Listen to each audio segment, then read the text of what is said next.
Bem, estou aqui hoje com o nosso grande amigo, Padre Walter Pegorer. Então, primeiramente, gostaria de agradecer imensamente por me receber aqui para esse nosso bate-papo. E para quem não conhece o Padre Walter Pegorer, isso é muito difícil, mas um breve resumo aqui do seu currículo, e é claro, um currículo muito extenso, por isso a gente vai só pincelar alguns pontos principais da sua vida.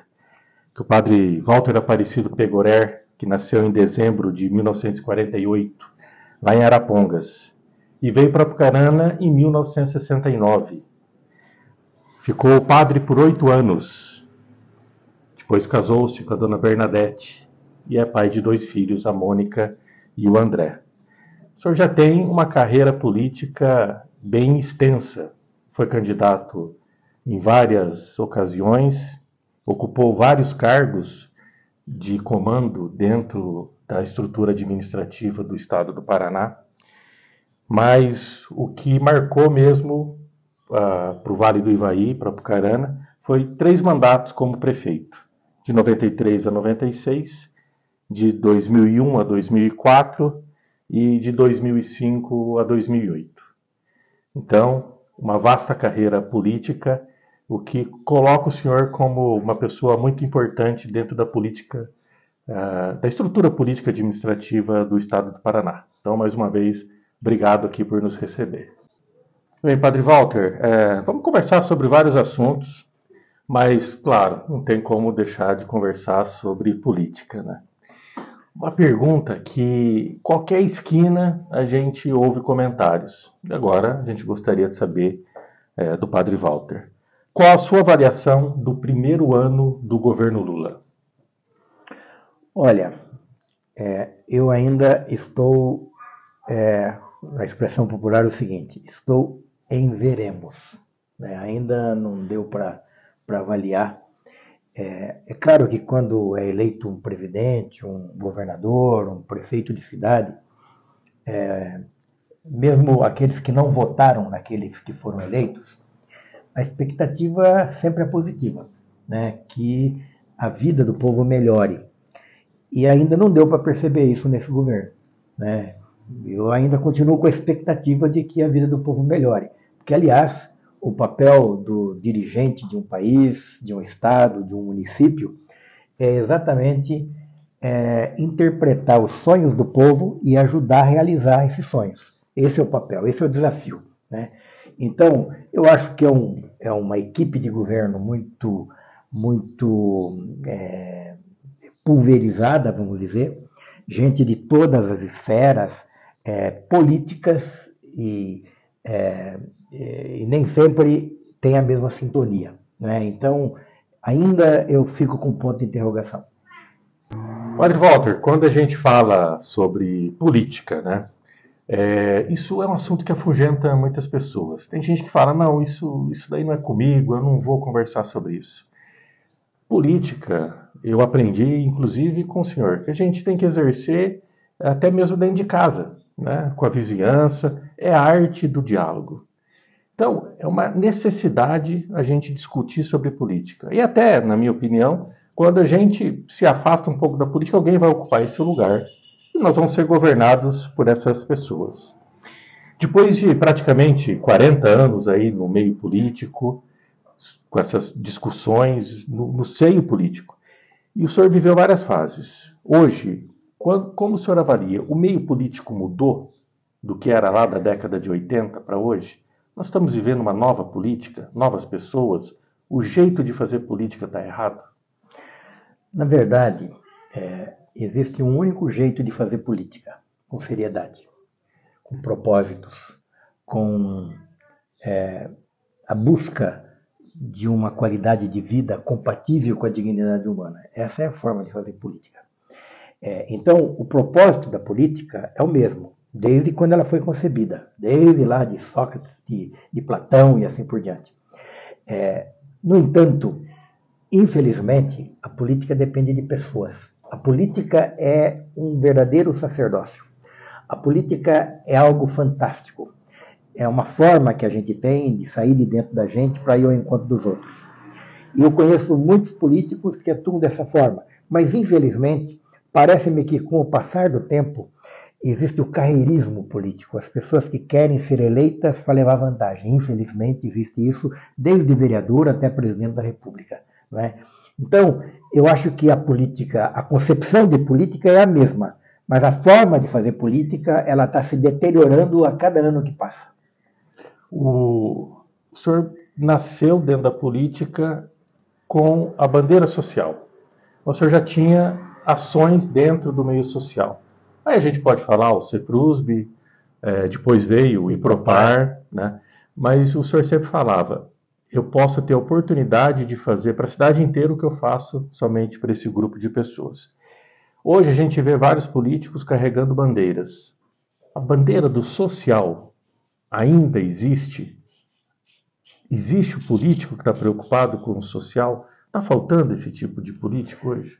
Olha, Ribamar, existe muito pouco hoje. Esta sensibilidade social é muito pequena no meio político. Existe no discurso, né? Durante uma campanha eleitoral, todo mundo promete coisas ilhosas. Mas, na verdade, quando assume o poder, nem sempre aquilo que foi prometido será colocado em prática, infelizmente, né? Então, existe um carreirismo. Nós vemos na Câmara de Deputados, no Senado, e mesmo em Câmara de Vereadores, Assembleias Legislativas, nós vemos multidões de políticos que fazem carreira, que querem galgar um degrau a mais cada vez. Então, quem age desta forma, ele não está preocupado com o bem comum, mas está preocupado com o seu próprio bem e dos seus grupos. Então, essa sensibilidade social não é definitivamente uma característica da maioria dos políticos hoje. Padre Walter, o grande estadista Churchill já falava, a democracia é o pior dos regimes políticos que existe, excetuando-se todos os demais. Bem, fala-se muito de democracia hoje, mas a gente vê muitas vezes interferência da mídia, até mesmo interferência jurídica em processos eleitorais. O senhor já sofreu isso, o senhor sabe muito bem falar sobre isso. Democracia. A democracia ainda é uma coisa que a gente precisa discutir, precisamos aprimorar o nosso processo democrático, precisamos falar mais sobre democracia. Ou melhor, estão querendo colocar no nosso país um conceito de democracia que realmente não é o melhor? Olha, o conceito de democracia não precisa ter nenhum acréscimo, porque o conceito ele fala por si próprio. Democracia é governo do povo. Mas há quem pense pejorativamente, falando pejorativamente, que democracia é governo do demônio. Porque acho que é demônio, né? Então, na verdade, se demo é povo e cracia é governo, então é governo do povo, com a participação do povo, pelo povo e para o povo, tá? Então, as pessoas elas precisam discutir a política propriamente dita, participar da vida política, quer seja como eleitores, quer seja como candidatos, se propondo a um serviço, porque a política a candidatura é uma proposta de serviço. Não é uma proposta de emprego, que você manda um currículo para conseguir um emprego, para ganhar mais ou para ter mais status ou coisa semelhante. A política é uma proposta de serviço. É um sacerdócio efetivamente. Você se coloca a serviço de uma comunidade, de um povo, das pessoas que convivem numa localidade. E também a nível estadual, a nível de Brasil e, por que não, a nível de mundo.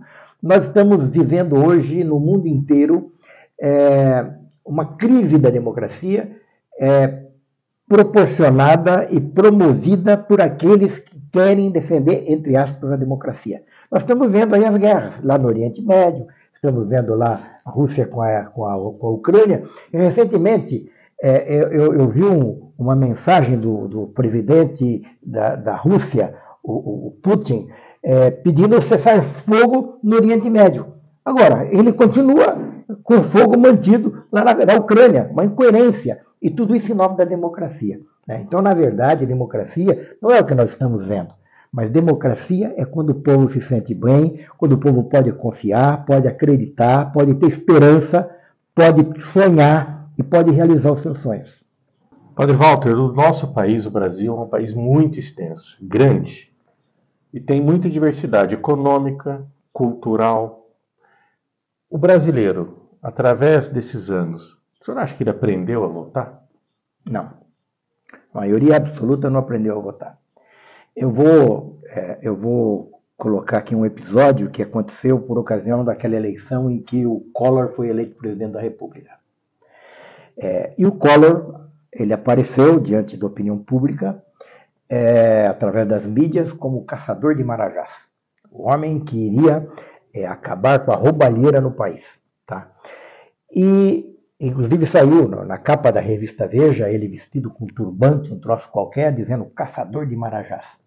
Eu me lembro que eu passava num posto de gasolina e conversei com o frentista, em Apucarana mesmo, com o frentista, uma pessoa muito simples, e eu perguntei, quem será que vai ganhar a eleição?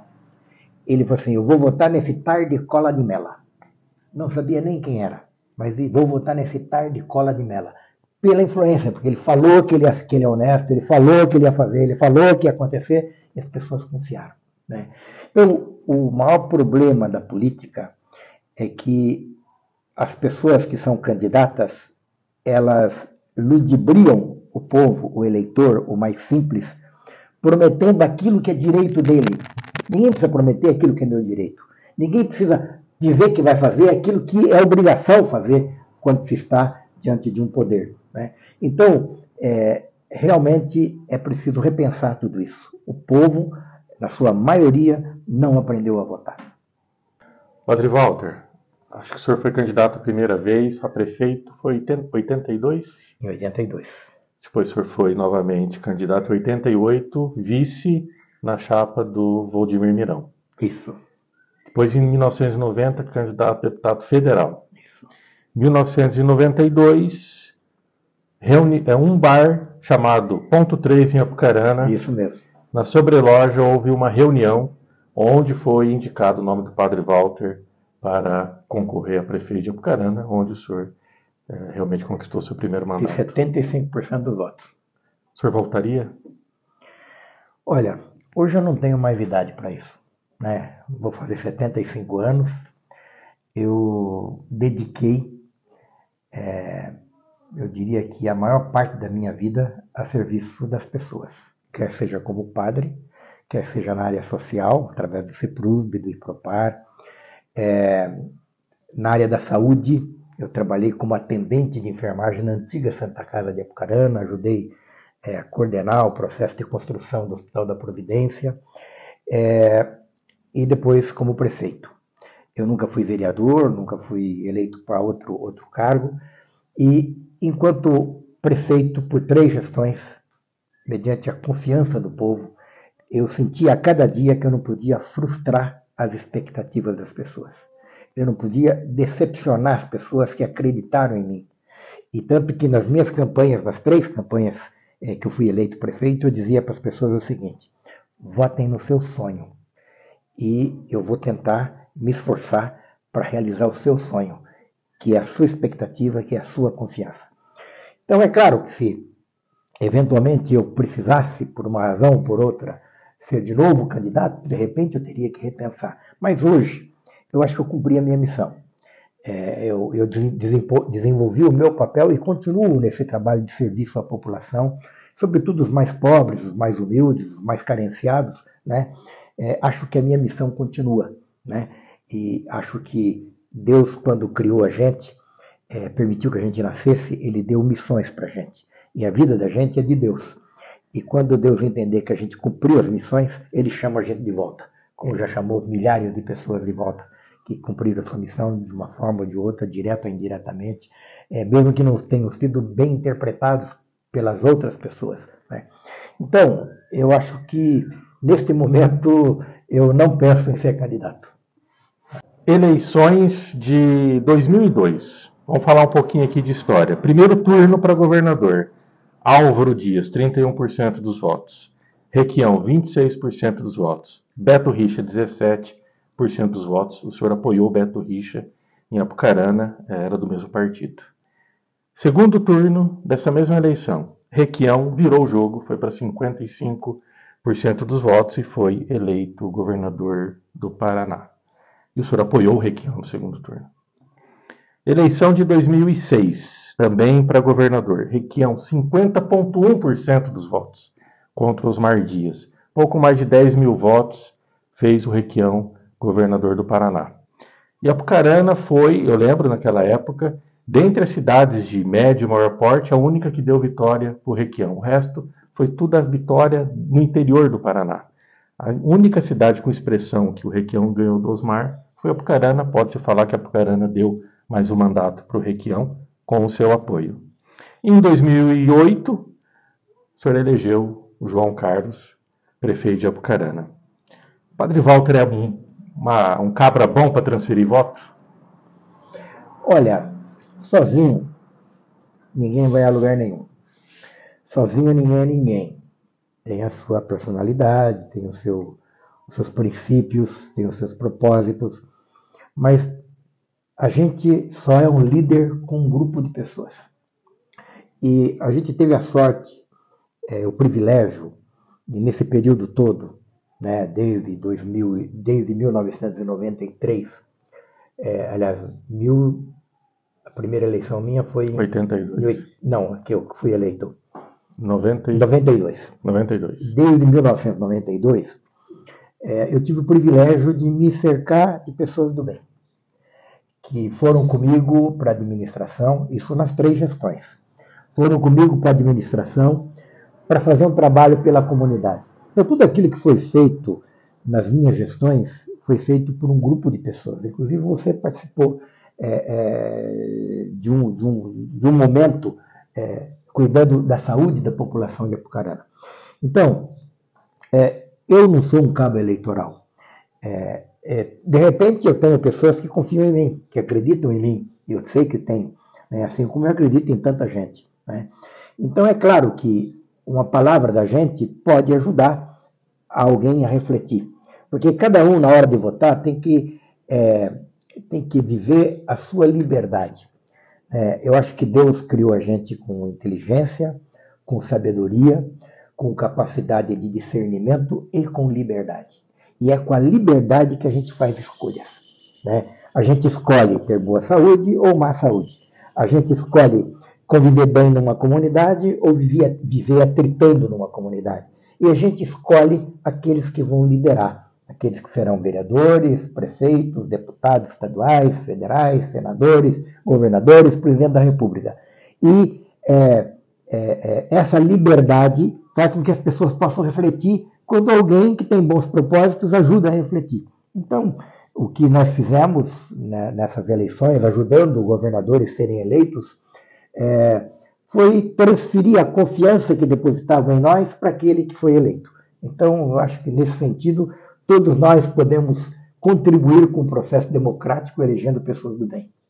Falando em eleição, a eleição de 2008 para prefeito, foi a eleição mais difícil que o senhor já participou?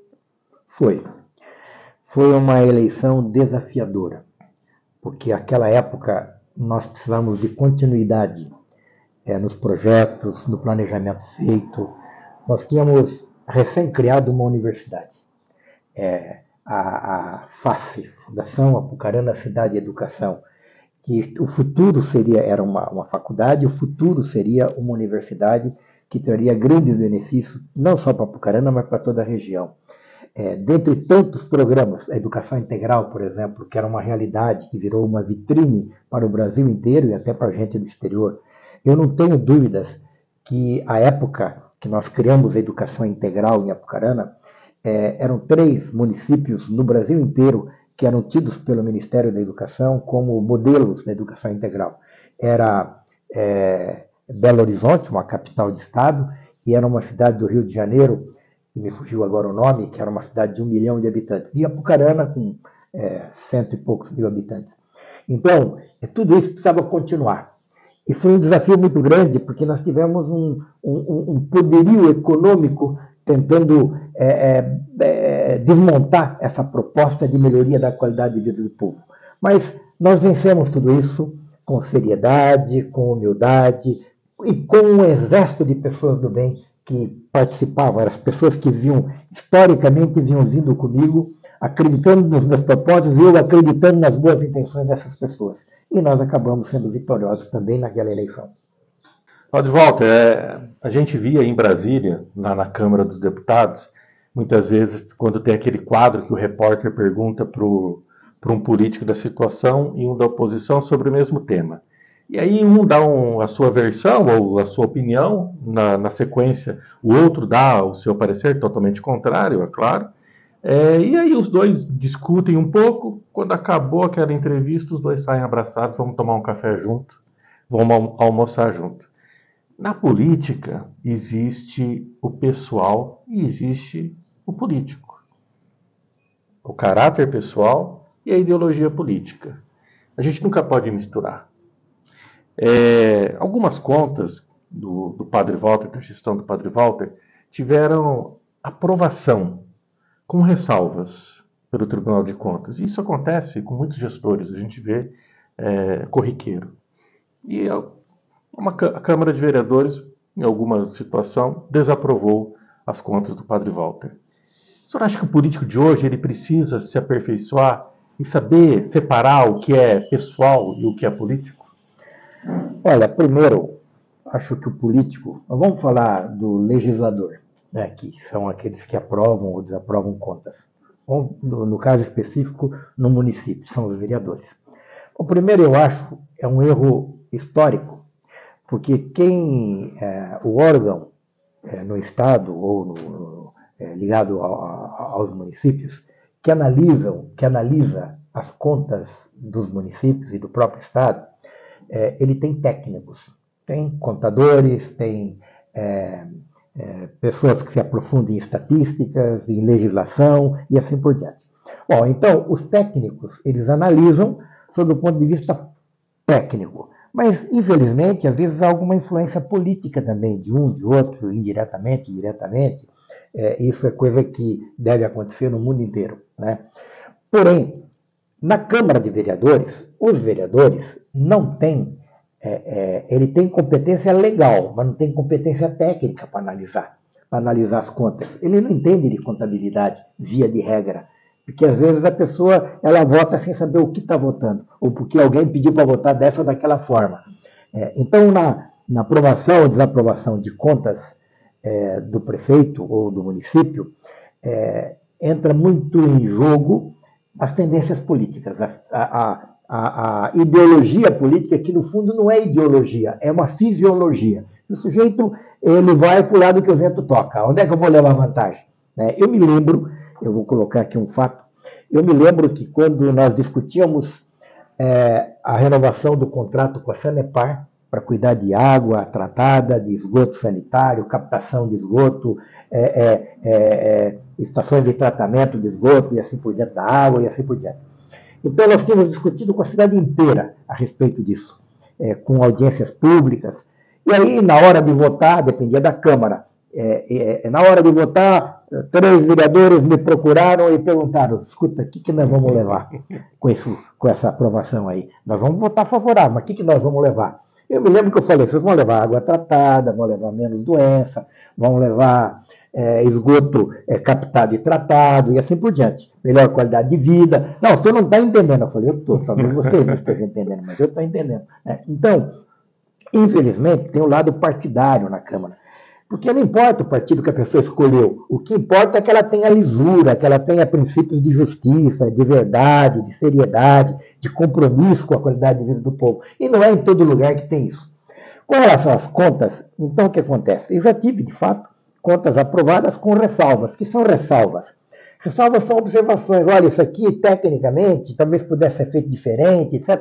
Mas não houve lesão ao horário, não houve roubo, não houve corrupção, não houve nada. Então, o tribunal, mesmo que ele desaprove uma conta, é por questões técnicas.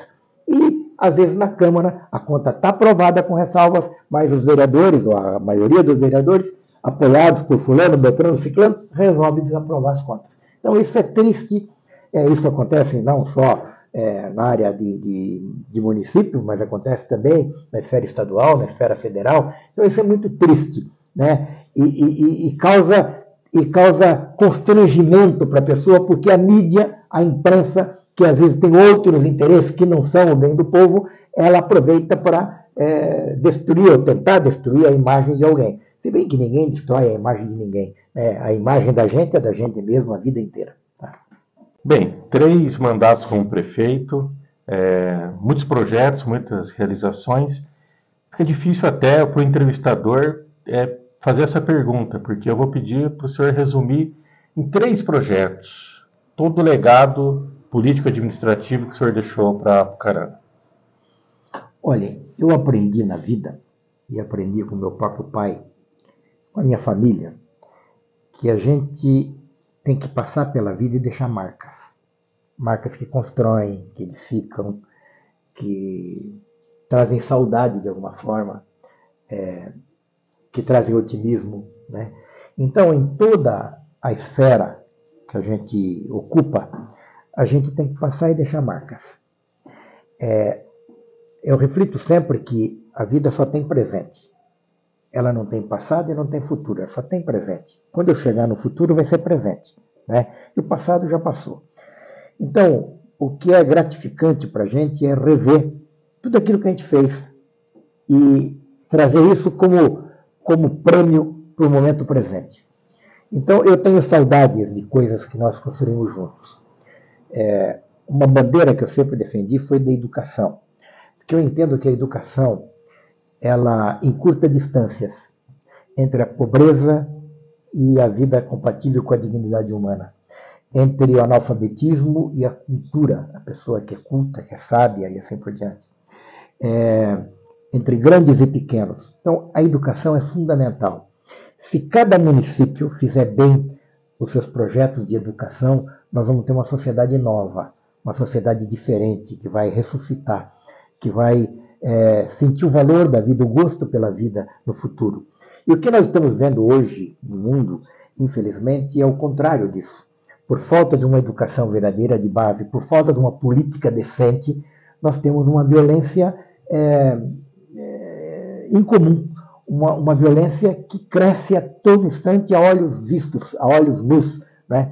Então, o grande legado que eu considero que eu deixei em Apucarana foi exatamente a educação integral, com uma equipe de educadores maravilhosa, educadores dedicados, idealistas, comprometidos, e foi graças a esses educadores e às nossas equipes de educação que foi possível tornar esse sonho realidade. Eu me lembro que no dia que eu fui eleito na segunda gestão e que eu reuni os professores para dizer que nós começaríamos a educação integral no ano que ia começar, foi um susto, porque não tínhamos estrutura nenhuma. Quando a gente convocou a sociedade de Apucarana e fizemos o propósito, o desafio, e todo mundo se propôs a ajudar. E nós começamos e galgamos passos assim, importantes. Então, a educação é fundamental. Depois, na assistência social. A gente optou na assistência social em não dar esmola, porque as pessoas pobres, mais pobres do que a gente, não precisam de esmola, precisam de oportunidade, precisam de alguém que olhe nos seus olhos. Por isso eu optei em todos as três gestões minhas, eu optei por atender individualmente as pessoas. Na primeira gestão, eu ia no Centro Social Urbano. Ia 3h, 3h30 da madrugada, começava a atender as pessoas. E por que de madrugada, de manhã cedo? Porque as pessoas precisavam trabalhar, ou eram boias frias, ou trabalhavam de domésticas, ou tinham o seu emprego, e a partir de 8h tinha que estar no seu local de trabalho, e os trabalhadores, boias frias, tinham que sair 5h da manhã, 6h da manhã. Então eles não tinham oportunidade de conversar com o prefeito, porque eu entendo que o prefeito é um tipo de irmão mais velho de uma grande família, e o irmão mais velho, ele precisa ouvir os seus demais irmãos, né? E a população se torna irmão e irmã do prefeito. Então, essa foi uma marca muito positiva. E a partir desse atendimento social, nós criamos inúmeros programas, né? Programas de habitação, vários loteamentos populares que nós fizemos, e depois, numa parceria com a Caixa Econômica, financiamento para material, para as pessoas construírem a sua moradia, construírem o início da sua casa, e depois isso, o acréscimo viria com o tempo. Né? Então, programas nessa linha. E um outro programa na área de saúde. Na primeira gestão, eu adotei a fitoterapia. Nós tínhamos, inclusive, um laboratório de fitoterapia, que era o seu Dante, o seu Dante, da antiga farmácia Sagrado Coração de Jesus, né, que cuidava desse laboratório, né, e ele e o Dr. Tarran, que cuidava desse projeto de fitoterapia e produzir medicamentos à base de plantas medicinais. E mais ainda, criamos a escola da gestante por entender que a gestante ela não tinha que frequentar um ambulatório médico, pura e simplesmente, para fazer o seu pré-natal, mas tinha que ter um espaço próprio para ela, porque a gravidez era saúde, não doença. Né? Tinha que ser tratada como forma de saúde. E aí o Centro Infantil Sonhos de Criança também, para poder atender a criança do jeito que a criança tinha que ser atendida, com dignidade, com cuidado especial. Enfim, esses programas todos foram marcas que ficaram. E uma marca aí mais de enfeite, vamos dizer, foram os beijinhos que nós plantávamos nas praças, né? Sobretudo na Praça Rui Barbosa. E uma vez que eu fui recentemente lá, não faz tanto tempo, mas também não faz tão pouco tempo, que eu fui a Apucarana, eu vi que não tem mais os beijinhos. Isso entristece, porque as pessoas precisam de alegria. Né? Há uma frase que eu não lembro de quem é, que a praça é do povo e o céu é do condor. Né? Então, a praça tinha que ser cuidada, tinha que ser zelada, para que as pessoas se sentissem bem. E era muito bacana ver as pessoas tirando fotografia e vendo um tanquezinho ali de água, um chafariz. Tudo isso era muito bacana. E, de repente, não se deu continuidade a isso. Foi uma pena. Padre Walter, qual o seu sentimento por Apucarana? É um sentimento de amor profundo. Veja, eu não nasci em Apucarana. Eu nasci na cidade vizinha de Arapongas. Mas, por incrível que pareça, eu sou muito mais apucaranense do que araponguense. Né? Eu tenho tantos amigos em Apucarana, tantas pessoas de quem eu gosto, que eu aprendi a amar. Eu sei de pessoas que gostam de mim, que me fazem ser feliz, que me fazem realizado. Então eu tenho por Apucarana um carinho especial. Eu gostaria e penso e rezo para que Apucarana evolua cada vez mais, independentemente de qualquer tipo de desafio, de qualquer tipo de problema que possa existir. Então eu gosto muito, muito, muito de Apucarana. É a minha terra, mais do que Arapongas, onde eu nasci. Padre Walter, olha, Michele, primeira-dama do Brasil, a última, fez um trabalho social interessante com os portadores de necessidades especiais. A atual primeira-dama, Janja, até agora acho que foi um desastre como primeira-dama.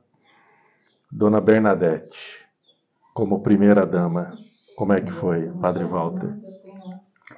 Olha, a Dona Bernadette, nunca quis ser chamada de primeira-dama. Né?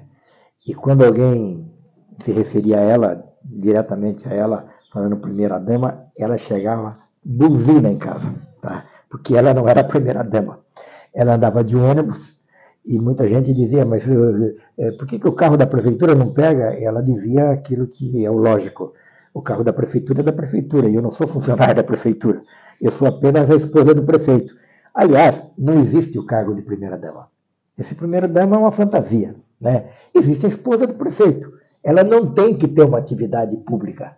Ela pode continuar a sua rotina. Né? A Dona Bernadette, ela continuou na Guarda Mirim, que era um trabalho social de uma entidade privada, uma entidade social beneficente, sem fins lucrativos, mas privada, que não era pública. Né? E ela continuou o seu trabalho lá, atendendo as famílias, atendendo os meninos, encaminhando para o trabalho, fazendo revisões daquilo que precisava fazer.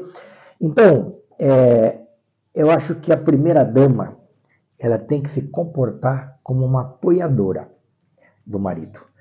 Alguém que se dispõe a ouvir os desabafos do marido da sua missão pública. Né? Ela é o suporte do marido. Ela não existe isso. Olha, a primeira-dama tem que cuidar da assistência social, não existe isso. Isso se concebeu e tem muitos lugares, tanto a nível municipal, estadual, federal, que a primeira-dama pensa que ela é rainha, pensa que ela pode tudo, né? Que ela pode mandar, que ela pode dar bronca no funcionário, escolher quem vai falar com o chefe do poder ou quem não vai. Infelizmente tem isso, né? Mas não existe a figura da primeira-dama. Padre Walter, qual o seu relacionamento com Deus? É de uma intimidade espontânea. Deus é tudo na vida do mundo, das pessoas e do mundo. E não é raro a gente encontrar quem diga que é ateu, que não acredita em Deus. Eu vou contar uma história que aconteceu recentemente aqui. A gente, no trabalho voluntário que a gente faz com várias pessoas aqui, nós construímos uma casa. E um belo dia, um senhor que eu não conhecia, ele passou uma mensagem para mim pelo WhatsApp. Olha, eu queria ajudar nesse seu projeto. Eu falei, que legal, né? Aí ele já emendou a conversa dele. Olha, eu quero dar a cobertura para casa. Eu falei, a cobertura eu já tenho. Ele falou, o que você precisa? O piso? Eu falei, piso eu não tenho. Aí então eu vou dar o piso. Quantos metros e tal? E daí uma semana depois, ele mandou um caminhão trazendo piso. Aí eu arrumei um lugar para depositar aqui. Bom, aí um outro dia, ele falou, tem um sofá, eu estou mudando o sofá. Eu queria ver se o senhor não tem para alguém. Eu vou lá ver o seu sofá. Daí eu fui na casa dele ver o sofá. E aí começou a conversar. Conversou, falou muito, etc. O desejo dele de ajudar, de fazer e tal, tal. Depois ele falou para mim, olha, eu vou dizer uma coisa para o senhor. O senhor talvez vai estranhar, mas eu sou ateu. Falei, assim, eu acenei para ele. E aí, no final da conversa, eu falei, pois olha, o senhor disse que é ateu, mas é interessante, o senhor faz tudo aquilo que é sonho de Deus. O senhor está ajudando as pessoas. O senhor está repartindo o que o senhor tem. Ele é um cara bem sucedido, etc. O senhor está repartindo o que o senhor tem. Ele falou, o senhor acha mesmo? Eu falei, não, eu tenho certeza. Então, olha, a ligação da gente com Deus é uma ligação de simplicidade. Fé não é nada de extraordinário. Fé é um se debruçar nas causas de Deus. Não é dizer que a gente acredita em Deus, é demonstrar que a gente acredita em Deus. A Bíblia traz lá a história do início do mundo, que Deus, quando criou o firmamento, criou a terra, criou os animais, o mar, e depois no final ele falou, agora eu quero criar o homem e a mulher na minha imagem e semelhança. Portanto, nós temos que viver com uma imagem e semelhança de Deus. E a fé, o crer em Deus, a ligação com Deus, parte do princípio da oração. E a oração não precisa ser forçosamente algo decorado. Mas a oração é uma conversa com Deus, é intimidade com Deus. Ele está presente na vida da gente o tempo todo. Ele opera milagres o tempo todo. E opera milagres através da gente. Cada vez que você, como médico, atende uma pessoa e ela se restabelece, isso é um milagre, que Deus usou você para fazer milagre, né? E você tem o seu mérito porque você estudou, você se preparou, você cuidou. Mas Deus, ele usa você como usa um matemático, como usa um cientista, como usa, enfim, qualquer profissional de qualquer área. Então, a minha ligação com Deus é uma ligação bem bacana, bem legal.